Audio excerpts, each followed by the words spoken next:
we'll continue with sulfuric acid. We talked about the contact process, and today what I'll do is take you through the details of the process. We, of course, discussed some of the basic things on mechanism, on issues around heat removal, and how to manage this kind of contradiction between rate and conversion. So we will just go through it a little more in detail now. So we discussed this last time. The way the people had managed this problem was that when you are far away from equilibrium and it doesn't really bother too much by raising the temperature, because in any case you are far from equilibrium, so your conversion is not going to be a constraint at that point. And so you come up to a temperature, and as one of you very correctly said,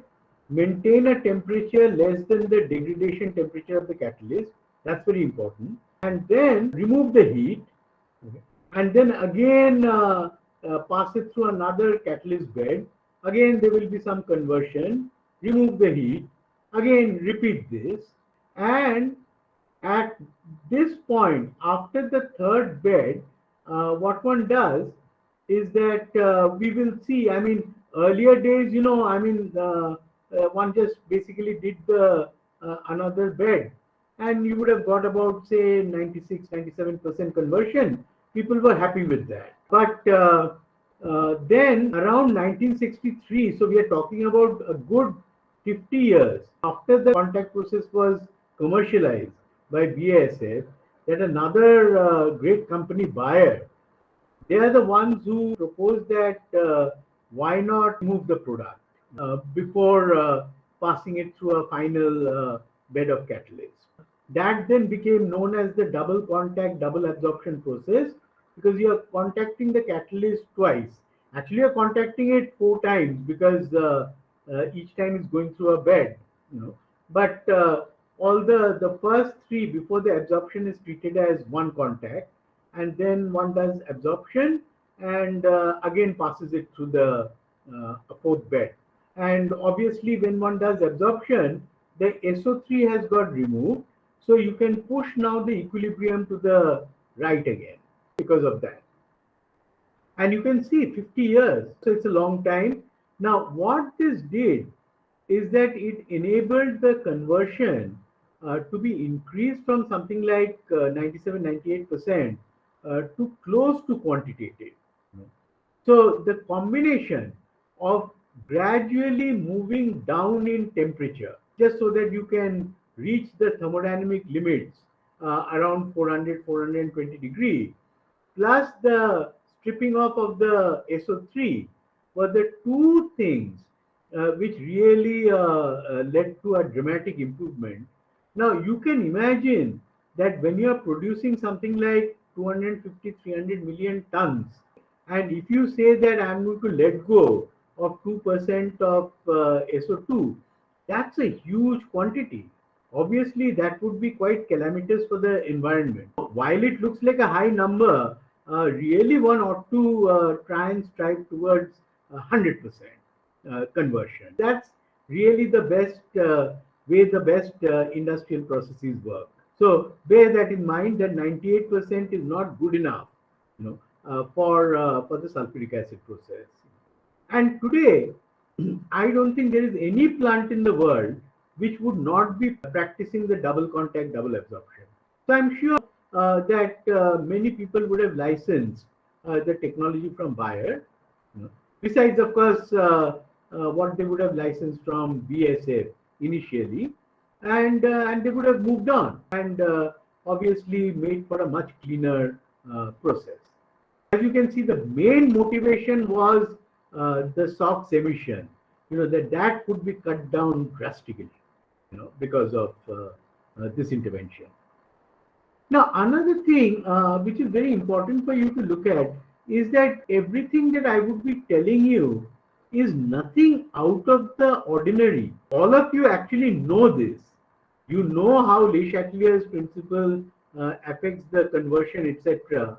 It's a question of what you know, whether you can practice it. That's really where many times people falter. You learn it theoretically, but it just remains that way. To be able to apply it is very, very important. So now let us go through the details of the process. First, you take molten sulfur. So you melt it. It melts, as you know, around 140 degree or so. And then it's not enough to melt it. What do you have to do to the sulfur? What must it get converted to start the contact process? Sulfur dioxide. SO2. Yeah, for that I need air. And you need dry air, because if there is any moisture, and as you're forming SO3, you'll tend to form mist of sulfuric acid, and that can be quite detrimental both for the catalyst as well as downstream in some of the operations. So the air needs to be dry, and one after the other you'll see very brilliant innovations, which I'll point out as I go along. So what you're doing is there's a furnace, and over there it's getting oxidized to SO2, and obviously because you're consuming some of the oxygen in the air, the amount of oxygen which will be left in the air will be less. This is another thing that you need to keep in mind. When you are passing air, the air is not just to convert SO2 to SO3. You need air to convert sulfur into sulfur dioxide. At this point, as we saw, it's very exothermic. You can see minus 298.3 kilojoule per mole is the amount of heat that is liberated. And obviously, at this point, the temperature will rise very substantially because of this thing. So you gain twice over by having a heat exchanger. And what this heat exchanger does, one, it cools down the gas stream. And one of you very correctly said yesterday that you should cool it down in a way that when the adiabatic reaction to form SO3 takes place, that you don't exceed the temperature of 600 degrees. So that's the kind of cooling down that you need to do. But at the same time, you have to do it in a way that you maintain a good enough reaction rate. Otherwise, if it doesn't react, there's no question of any adiabaticity. What will generate the heat? So I must react. It will generate heat, but I must control it to within 600 degrees centigrade. This is very high quality heat over here, because temperature would be around maybe 600, 700 degrees centigrade after this burning. What you do is that you something like water and it becomes steam. Then I can run a turbine and generate power. And so this is the reason why sulfuric acid plants are cogeneration plants. All that heat is extracted to produce steam, and from there on to obtain electricity. So that's what you are doing. And from here, now is going to enter into the catalyst. There are a series of catalyst beds, what you'll find. And over here, watch this plot also, how it's moving. So we are passing it through the first bed. What was the temperature? Around 430. So I cool it down from maybe about 650, 700 degrees centigrade to about 430. And the catalyst, the vanadium pentoxide catalyst, one is that obviously around this temperature, it remains molten, okay, as we discussed. And at this temperature, the reactivity of the catalyst is very good. Temperature plays a very crucial role. Obviously, I have to overcome that activation barrier for this process. And so that's what I'm doing. Now you can see that when it's passing through the catalyst bed, the temperature has increased to 600 degrees centigrade. And so that's what happened. It's an adiabatic process. I've gone from 400 to about 600 degrees C in temperature. This is my temperature axis, and this is my conversion. And you are at around 60% conversion. With the rise in temperature, you're far from the ideal 100% conversion. So not to worry too much, about conversion at this stage. Because the temperature has now gone up, if I try to again continue the reaction, then of course the temperature will go up further and it will be detrimental for the catalyst. So I design it in a way that it reaches a temperature of around 600 degrees centigrade. So I play with my catalyst bed plus my flow rate and the initial temperature in a way that it reaches a temperature of around 600 degrees C. Now I extract the heat from here. Again, it would be generating steam, from this kind of a coil-like heat exchanger. I've cooled it down. So now at this point, I pass it through a second bed of catalyst. And you can see that I've brought it back to about 430 degree temperature. This is a vertical line. So whatever I started with, I'm coming back to that temperature. Remember also that because I'm doing the cooling, etc., there's no catalyst.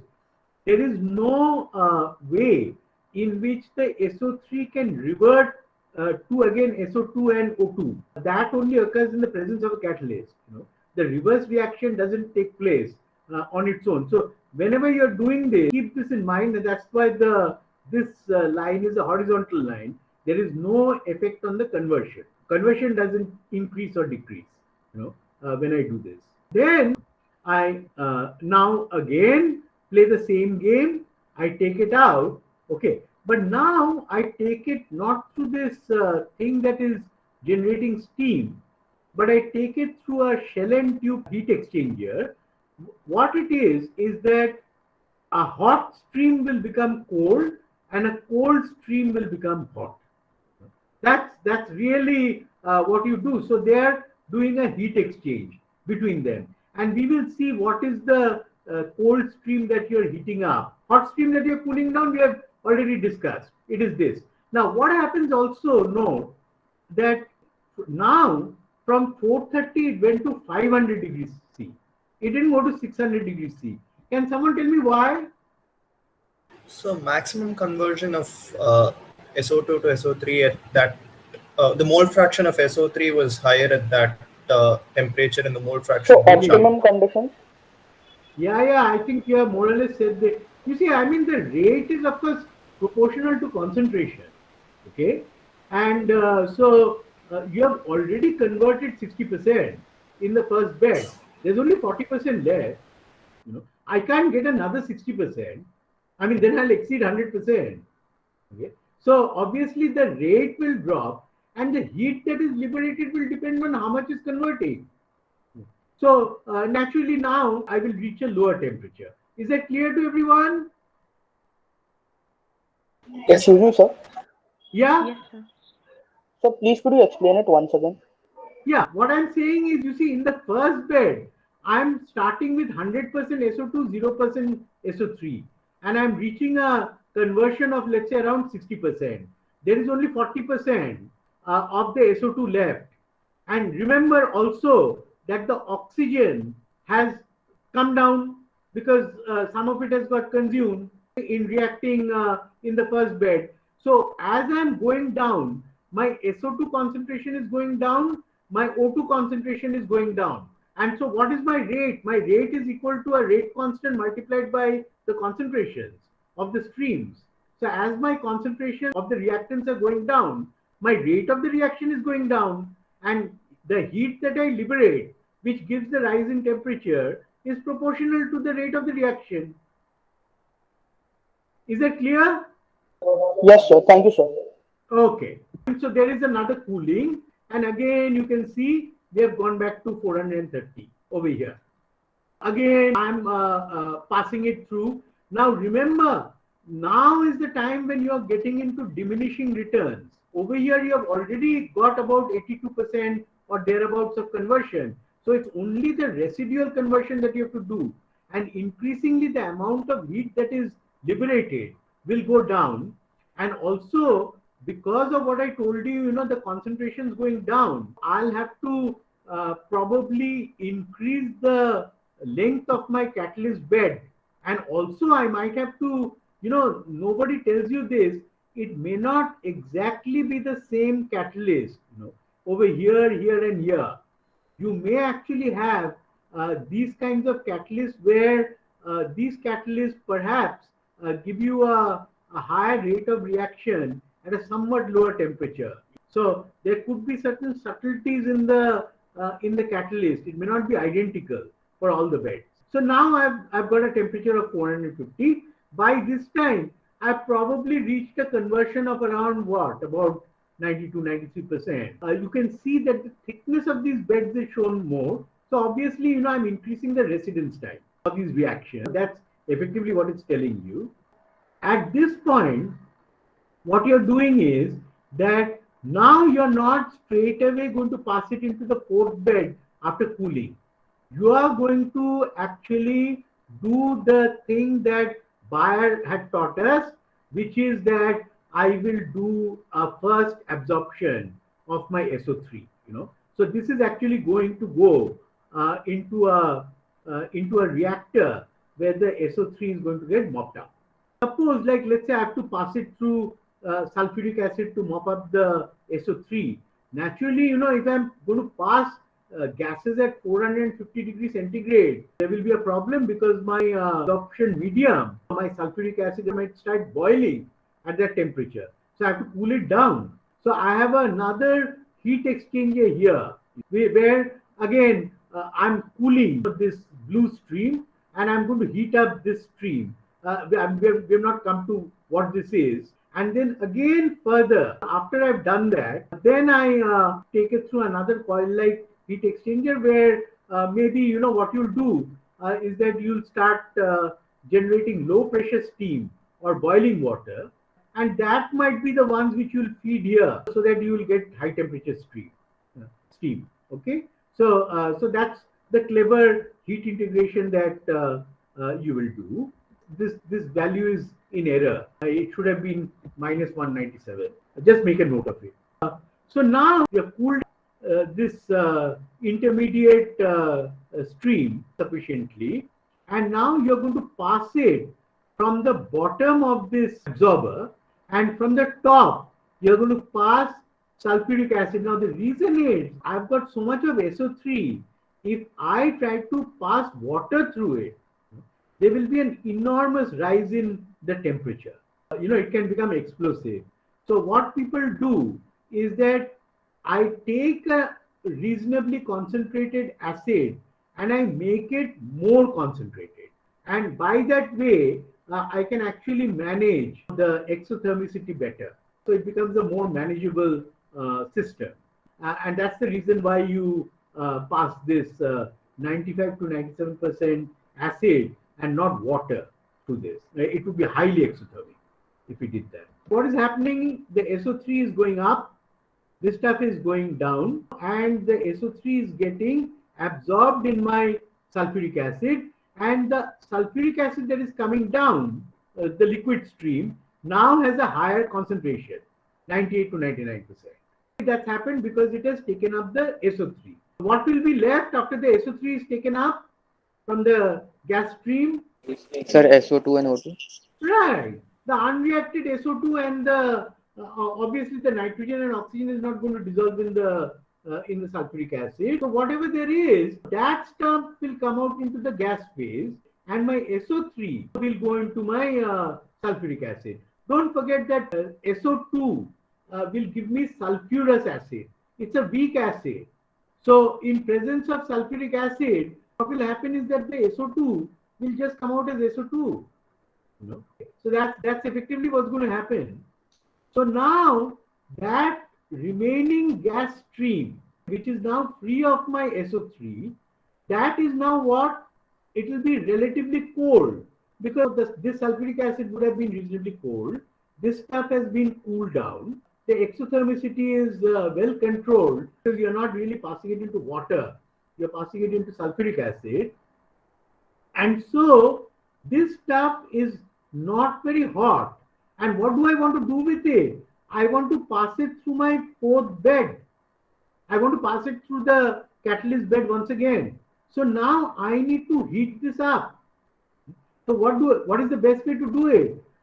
This stuff needs to be cooled, whatever came out from here, from the third bed, and this stuff needs to be heated up. So that is my heat exchanger, shell and tube type. Okay, so from here, this stream is getting warmed up and this stream is getting cooled down. Now this stuff will again have another chance of getting heated up from where? From my whatever came out from my second bed. From here also, I've got hot stuff which I have to cool down. So it's heated up once here. Again, it heat exchanges with this. It's heated up further. And this has got cooled down to 430. That's what got into my third bed. And now I have got these heat exchanges allow me to reach a temperature of around 420 degrees C. Why 400? Because now I'm coming closer and closer to this point. I want to be at the optimum point where I can get 100% conversion or as close to it, which will happen at around 420 degrees C. We are talking about 420 plus 273. We are talking about around something like 700 K. If you remember that plot, around there you get a 100% or thereabouts of conversion. So that's the reason why you lower the temperature, and you do it because here now, I have to look at the completeness of conversion. It's not the rate of reaction which is the crucial issue. It's the completeness of the reaction. Most of it is already reacted. I just have to do the residual conversion. And the residual conversion now is going to be critically dependent on temperature because the equilibrium constant is critically dependent on the temperature. So that's what I'm doing here. And I'm passing it through this bed. Now you can see the temperature is hardly gone up because it's only the traces which are being reacted. Okay, that's all. Most of it is already reacted. This may be quite simplistic. Look at this reaction, SO2 plus O2 going to SO3. If you were really interested in pushing the conversion, and one is, of course, I mopped up the SO3. What else might I consider doing before it's introduced into this bed? Sir, recycling. No, recycling I'm doing, no? I'm putting this thing here. I'm just asking you that should I just put it in like this directly or should I do something else? Sir, heat it. Heat it. So Yes, heat sir. to kiya na? With the no. If I heat it beyond this, I'm not going to be at the equilibrium constant which enables me to reach more or less quantitative conversion. Then it would defeat the purpose. So I don't want to be at a temperature which is higher than the maximum allowable temperature for close to about 100% conversion.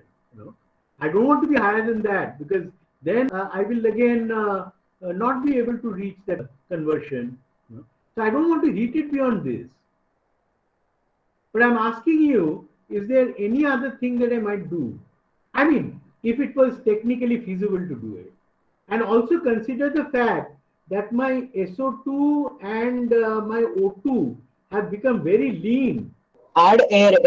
So Add air. Well, yes, sir. I mean, that's interesting. You may actually, that's a very good idea. Maybe instead of adding air, I could add oxygen. Yes, sir. That would be another possibility that I inject some oxygen into this so that at least in one of the reactants, the concentration goes up. Anything else that I can do? That's a good idea. Look at this equation. Could I increase the pressure? What do you think? So as to shift the equilibrium.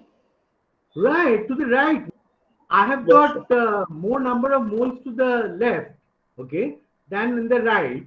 So if increase of pressure will basically shift it to the right. Now, initially, it may not actually make much of a difference, okay. But when I'm reduced, let's say my SO2 has become very lean, the rate of the reaction will be dependent on the partial pressure. So if I now were to pressurize the entire thing, so overall my effective partial pressure or my concentration will go up. And so that should speed up the reaction. And it might be especially advantageous in the last bed because my SO3 is gone down. I may actually play an interesting game where as one of you cleverly said, maybe I don't know whether they do it. One is that I can pressurize it by also injecting air, or I could inject oxygen and pressurize it. So I can probably increase the partial pressure of my SO2 as well as my O2, and that might actually help to increase the rate of reaction through my fourth bed. Besides the fact that I might be working with a catalyst which is more, it's slightly different and has got a lower activation energy, and maybe it is ideally suited for the last bed. So there could be, I mean, these things are not mentioned in this scheme, but you as chemical engineers, you should always ask, hey, can I do this? What would happen if I did this? And you can always try out experiments in the laboratory, and if it helps you, go ahead and do it. Is it clear or not clear? Yes, sir. sir. It's clear. Okay. Now what? Oh, by the time it has come out from this fourth bed, let's say I achieve a conversion of around 99.7%. So now what I do is that I just mop up again heat, just like I did over here. I cool down the stream, and now I pass it through a second absorber with sulfuric acid. And what am I doing? Again, I'm passing 95 to 97% sulfuric acid. I'm mopping up the residual SO3, and then both of these streams are collected. The bulk of the SO3 came in my first absorber. This one is really to mop up and go from something like maybe 96 to 98% conversion to about close to 99.5%. That's what I'm doing. So then these things are coming. This is my sulfuric acid tank.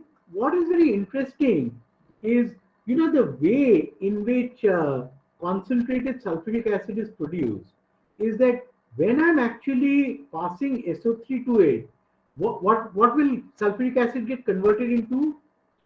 Oleum. Oleum. Oleum. Absolutely.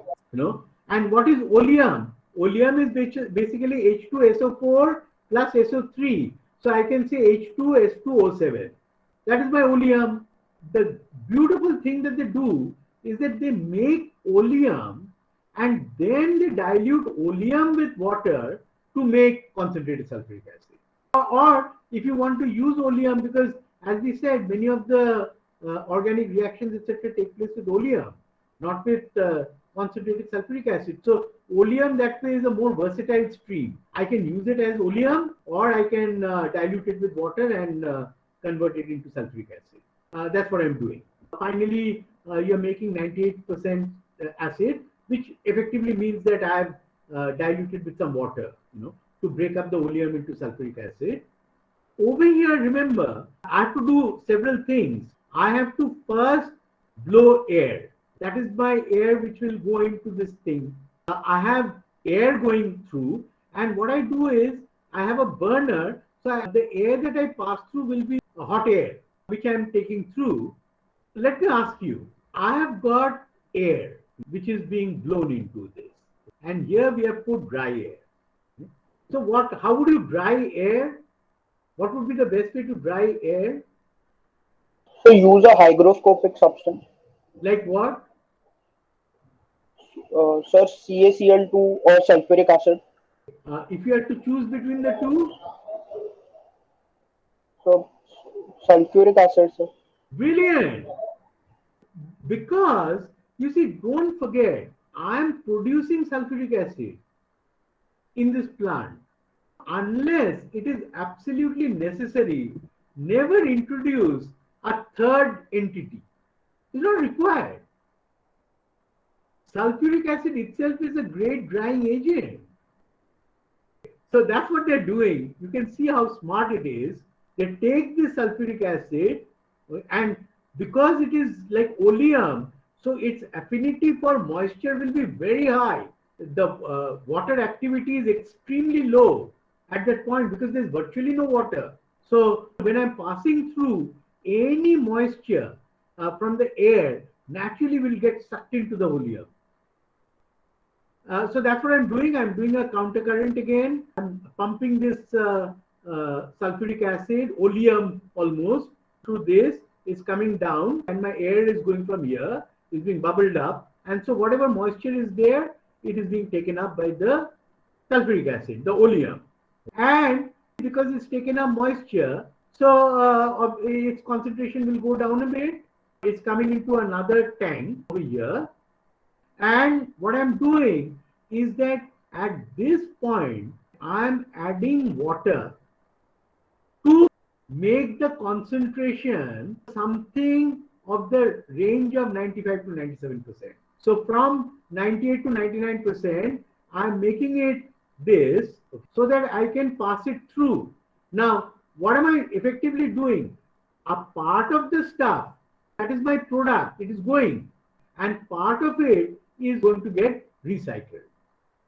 That's effectively what I'm doing in my whole process. So I hope you can see the way in which this whole thing is happening. So after the 1, 2, 3, it got absorbed. In other words, from this curve, now I shift to this curve because now I've got a new composition without SO3. So I can achieve higher conversions. There's no SO3. So the curve will shift because I've changed my initial states. This way I'll more or less reach my 100%. Is that clear to everyone? Did all of you understand? Yes, sir. Okay. Let me do one. I'll just put it minus 197. So now let us look at the sum and substance of what you did, and the basis would be to make 1 ton of 100% sulfuric acid. For that, the requirement of SO2 is 0.67 ton. Just convert SO2 into H2SO4. Just see if 0.67 ton, what would it become? What would be the weight? 1.02. Yeah. Okay. So you can see it's basically quantitative.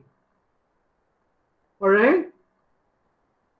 Okay. I mean, it's slightly less because you don't get 100% conversion. Just see how much would be the air that is required in terms of stoichiometric requirement for this.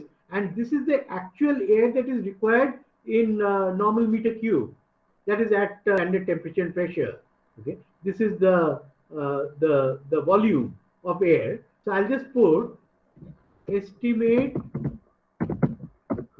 air requirement. And air requirement was what? I mean, you are obviously you have to work out for the oxygen in the air. Estimate air requirement for the above amount of SO2. Is that clear to everyone? Yes, sir. And you can figure out how much surplus of oxygen do you have in your system. Remember, in the V2O5 system, we said that because it's dependent, the rate of the reaction on oxygen, so there must be a surplus. Now, so one is that I want you to estimate air requirement. Just do it. Now, another thing that I want you to do, I just want you to do it as a home assignment. You don't have to submit it, but I want you to do it just so that you get a feel for it. What I want you to do is that see, you have been given the data. So once I know delta G, I can get K, and I also from the Van 't Hoff equation know the values of K at different temperatures through the relationship of delta H and T1 and T2. Let's take an initial composition, which is this, and you also assume that after the third bed, that whatever amount of SO3 you have got, assume that it again goes completely, it's taken up, and goes to 0. So effectively, what I want you to do is that this is sufficient for me to actually do a calculation. You are just doing a calculation based on thermodynamics. It's got nothing to do with kinetics. All right, we're just looking at the thermodynamics of the whole thing. So can you just see whether you can work out that after the first step and use these temperatures, that is my inlet 430, outlet 600, inlet 430, outlet 500, inlet 430, outlet 450. So my T1 and T2 values are there. Okay. So just try to see if you can simulate this kind of a plot. Have you understood what you need to do? Yes, sir. Now, another thing, I mean, it's got nothing to do with the sulfuric acid process, but I just thought it would be interesting for you to know something that, and you can work it out. Suppose, say you have to negotiate a plant for your company. You get a quotation, but you just don't know whether you're being cheated or not. There is a way in which you can do a quick calculation. Now we know, for example, that the cost of an equipment doesn't go linearly with capacity. So if I've got, let's say, a 1 ton per day unit, okay, and if I go to 2 tons per day, it doesn't become double my cost. Right? Usually, it goes to the power of 0.65, approximately. So, so that obviously it is not doubling; it will be less than that.